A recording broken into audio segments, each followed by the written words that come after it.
د پاکستان کرکټ بورډ د چا له لاسه وشرمېده او د هند او پاکستان بیا په نړیوال جام څه جنجال دی. سلامونه درنو لیدونکو، دې ویډیو کې به پرې خبر شئ.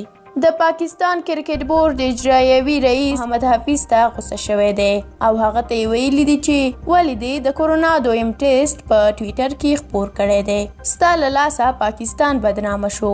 د پاکستاني رسنیو د راپورونو په وینا د پاکستان کرکټ بورډ د لوري د لوبغاړو د کورونا ټیسټ څخه وروسته محمد حفیظ شخصي د کورونا ټیسټ وکړ او ټیسټ یې منفي راغی چې هغه خپل دغه ټیسټ په ټولنیزو رسنیو کې خپور کړ او دې کار د پاکستان کرکټ بورډ اجرایوي مشر خفه کړ. په راپور کې ویل شوي خان له محمد حفیظ سره اړیکې ونیولې او هغه ته یې وویل چې د کورونا ټیسټ له خلکو سره شریکولو مخکې باید کرکټ بورډ سره شریک کړی وای. هغه همداراز ورته وویل چې ستا له لاسه د پاکستان د کورونا ټیسټونو په سیستم شکونه را پیدا شول. ستا یو ټویټ پاکستان په ټوله نړۍ کې بدنامه کړ. خان د محمد حفیظ په دغه کار باندې خفګان ښکاره کړ چې محمد حفیظ په خپل دغه کار باندې بخښنه وغوښته. په راپورونو کې ویل شوي دي چې د پاکستان کرکټ بورډ د هر څه څیړي. همداراز د پی سی بي نور غړي هم د محمد حفیظ په دغه کار باندې ډیر خفه شوي دي.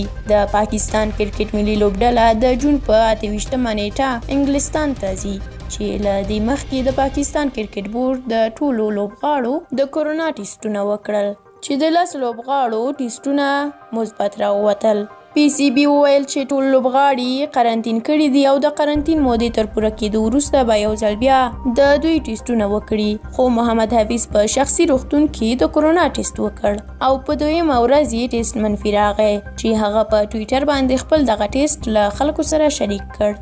بلخوا د هند کرکټ بورډ بی سی سی آی یو غړي ویلي دي چې پاکستان دې په راتلونکي 2021 کال کې د پاکستان سپورت لیګ پر ځای آسیا جام تر سره کړي. سږ د آسیا جام نه تر سره کوي ځکه موږ پکې ګډون نشو کولی. د پاکستان یوې رسنۍ په خپل راپور کې لیکلي دي چې د هند کرکټ بورډ یو غړي ویلي دي چې سږ کال د آسیا جام تر سره کېدو لپاره وخت نشته دی. پاکستان کرکټ بورډ دې په راتلونکي کال کې د پاکستان سپورت لیګ پی سی ایل پر ځای آسیا جام تر سره کړي. درنو لیدونکو، ډیره مننه چې دا ویډیو تر اخره ولیدله. که په اړه کوم نظر لرئ زموږ سره په کومنټ کې شریک کړئ او که زموږ یوټیوب چینل سره نوي یاستئ زموږ یوټیوب چینل هم سبسکرایب کړئ. تر بلې ویډیو الله